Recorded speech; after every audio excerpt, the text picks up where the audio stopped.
Miles and മെമ്മറീസിൻ്റെ പുതിയൊരു എപ്പിസോഡിലേക്ക് എല്ലാവർക്കും സ്വാഗതം.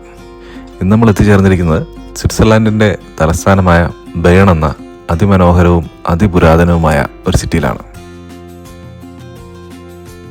ഞാൻ ബേണിലെത്തിയത് സൂറിക്കിൽ നിന്നുമാണ്. സൂറിക്കിൽ നിന്നും ഏകദേശം 1 മണിക്കൂർ ട്രെയിൻ യാത്ര ചെയ്താൽ നമുക്ക് ബേണിലെത്താം. ബേണിലെത്തിയപ്പോൾ എന്നെ അത്ഭുതപ്പെടുത്തിയത് ഈ ഒരു സിറ്റി സ്ഥിതി ചെയ്യുന്നത് ഒരു മലയുടെ മുകളിലാണ്. നമ്മുടെ ട്രെയിൻ സ്റ്റേഷൻ തന്നെ നിലകൊള്ളുന്നത് ഒരു മലയുടെ മുകളിലാണ്.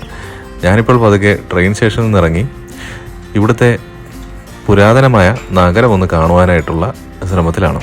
ഇപ്പോൾ ട്രെയിൻ സ്റ്റേഷൻ ഇറങ്ങി നേരെ മുമ്പിലേക്ക് നടക്കുമ്പോൾ തന്നെ നമുക്ക് കാണാം ഇത് ഇവിടുത്തെ ട്രാമിൻ്റെയും ബസ്സിൻ്റെയും സ്റ്റേഷനാണ്. അപ്പോൾ ഇവിടുന്ന് തന്നെ ആകട്ടെ നമ്മുടെ യാത്ര. ഇനി നമുക്ക് ബേൺ എന്ന നഗരത്തിൻ്റെ ചരിത്രം ഒന്ന് പരിശോധിക്കാം.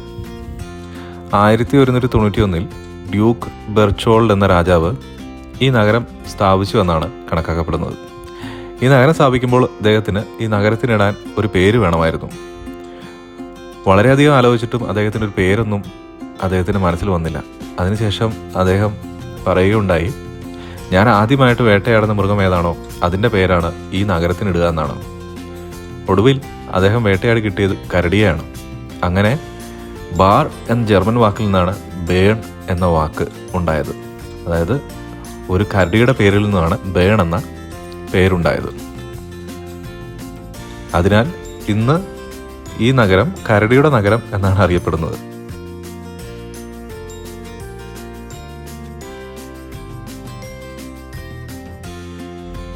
ഞാൻ ബേണിലെത്തിയത് സൂറിക്കിൽ നിന്നും ഏകദേശം 1 മണിക്കൂർ ട്രെയിൻ യാത്ര ചെയ്തിട്ടാണ്. ഇവിടെ എത്തിയപ്പോൾ എന്നെ അത്ഭുതപ്പെടുത്തിയത് ഈ ഒരു സിറ്റി സ്ഥിതി ചെയ്യുന്നത് ഒരു മലയുടെ മുകളിലാണ്. നമ്മളിപ്പോൾ സൂറിക്കിൽ നിന്ന് ട്രെയിൻ യാത്ര വഴി ഇവിടെ എത്തിക്കഴിയുമ്പോൾ നമുക്ക് മനസ്സിലാവും ട്രെയിൻ സ്റ്റേഷൻ നിലകൊള്ളുന്നത് ഒരു മലയുടെ മുകളിലാണ്.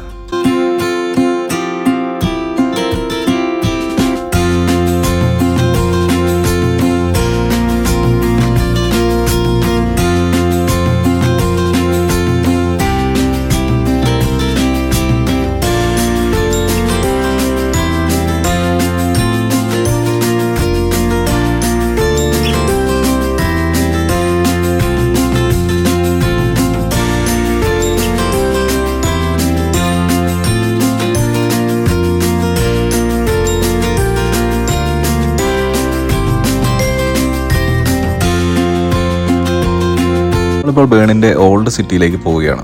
Old town 1983 UNESCO world heritage സൈറ്റായി അംഗീകരിക്കപ്പെട്ടിട്ടുള്ളൊരു സ്ഥലമാണ്.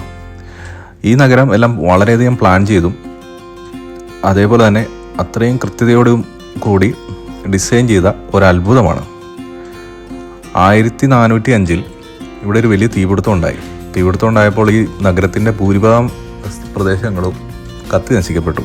പക്ഷേ പിന്നെയും അവരതേ രീതിയിൽ തന്നെ ഇത് പൂർണ്ണമായും തിരിച്ചു പണിയുകയാണ് ഉണ്ടായത്. ഇവിടെ കാണുന്ന കരിങ്കല്ലുകൾ പാകിയ വഴികളും കിണറുകളും ഈ കാണുന്ന കെട്ടിടങ്ങളുമെല്ലാം ഏകദേശം 500-600 വർഷം പഴക്കമുള്ളവയാണ്.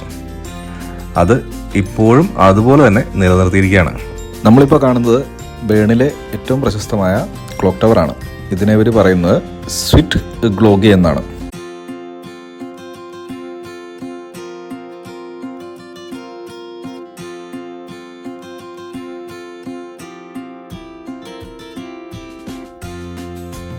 നമ്മൾ ബേണിൻ്റെ ഓൾഡ് ടൗണിലെ വേറൊരു നാൽക്കവലിലേക്ക് എത്തിയിരിക്കുകയാണ്. ഇപ്പോൾ നിങ്ങൾക്ക് മുകളിലേക്ക് നോക്കിയാൽ കാണാം ഇവിടെ സർവീസ് നടത്തുന്ന ട്രാമുകൾക്കും ബസ്സുകൾക്കും ആവശ്യമായ ഇലക്ട്രിസിറ്റി കൊടുക്കാൻ ഉപയോഗിക്കുന്ന ഇലക്ട്രിക് കേബിളുകളാണ് മുകളിൽ ഇങ്ങനെ ചിലന്തി വലകൾ പോലെ കാണാൻ സാധിക്കുക. ഇത് നമുക്ക് ഈ ടൗണിൻ്റെ എല്ലാ ഭാഗത്തും തന്നെ കാണാൻ സാധിക്കും.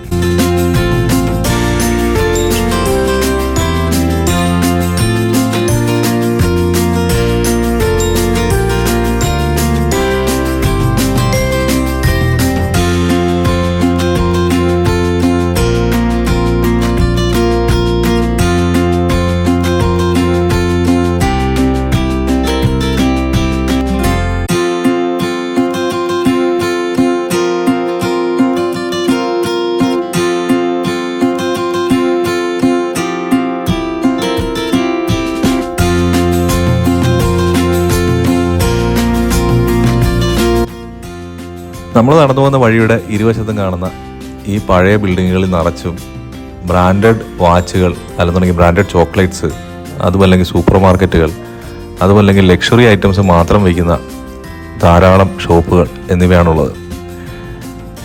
നമ്മൾ സ്വിറ്റ്സർലാൻഡിലെ ഏത് നഗരത്തിലേക്ക് ചെന്നാലും ഇതുപോലെയുള്ള ധാരാളം ഷോപ്പുകൾ നമുക്ക് കാണാൻ സാധിക്കും.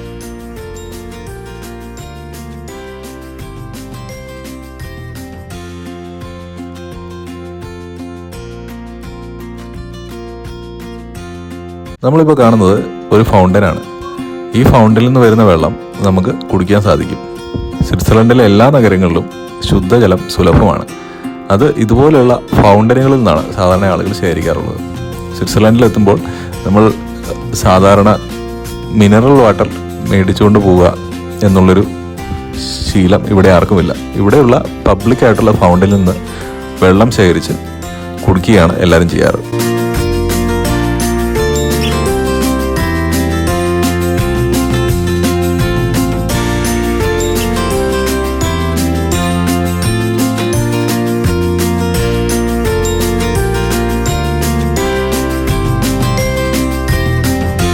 പഴയ നഗരത്തിൻ്റെ കാഴ്ചകൾ ഏകദേശം അവസാനിക്കുകയാണ്. ഇനിയിപ്പോൾ ഈ നഗരത്തിൻ്റെ ചുറ്റിലുമുള്ള കാര്യങ്ങൾ ഒന്ന് കണ്ടു കളയാം എന്ന് തീരുമാനിച്ചു.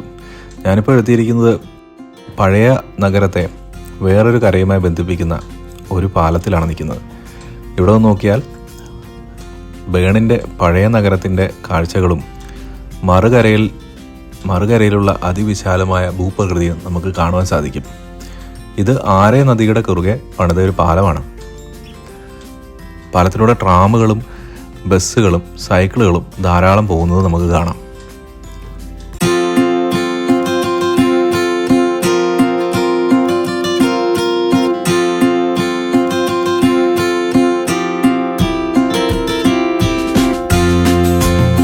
നമ്മൾ തിരിച്ച് ഓൾഡ് സിറ്റിയിലേക്ക് തന്നെ എത്തി. ഇവിടെ എത്താനുള്ള പ്രധാനപ്പെട്ട കാരണം എന്താണെന്ന് വെച്ചാൽ, എനിക്ക് ഈ നദിയുടെ കരയിലൂടെ ഒന്ന് നടക്കണമെന്നുണ്ട്. അപ്പോൾ അതിലേക്ക് എത്താനായിട്ടുള്ള ഏറ്റവും എളുപ്പമാർഗം പഴയ സിറ്റിയിലെത്തിയിട്ട് അവിടെ നിന്ന് താഴേക്ക് നടക്കുകയാണെന്ന് തോന്നി. അപ്പോൾ കുറച്ച് കൂടുതൽ കാഴ്ചകളും കാണാം. അപ്പോൾ തിരിച്ചെത്തിയതിന് ശേഷം നമ്മളിപ്പോൾ നിൽക്കുന്നത് സ്വിറ്റ്സർലൻഡിൻ്റെ പാർലമെൻറ്റ് ബിൽഡിങ്ങിൻ്റെ പുറകിലാണ്. ഇവിടെ നിന്ന് കാൽനടയെ താഴേക്ക് ഇറങ്ങിയാൽ ആരെ നദിയുടെ തീരത്ത് നമുക്കെത്താം. ഇതിൻ്റെ കാഴ്ചകളും ഒന്ന് കാണണമെന്നുണ്ട്. അതുകൊണ്ടാണ് ഇവിടെ എത്തിയത്. അതിമനോഹരമായ കാഴ്ചയാണ് ഇവിടെ വന്നാൽ നമുക്ക് കാണാൻ സാധിക്കുക. ബേണിൻ്റെ മറുകരയും താഴ്വാരവും ഏകദേശം വ്യക്തമായി ഇവിടെ വന്നാൽ നമുക്ക് കാണുവാൻ സാധിക്കും.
അപ്പോൾ ബേണിൻ്റെ കാഴ്ചകൾ ഇവിടെ അവസാനിക്കുകയാണ്.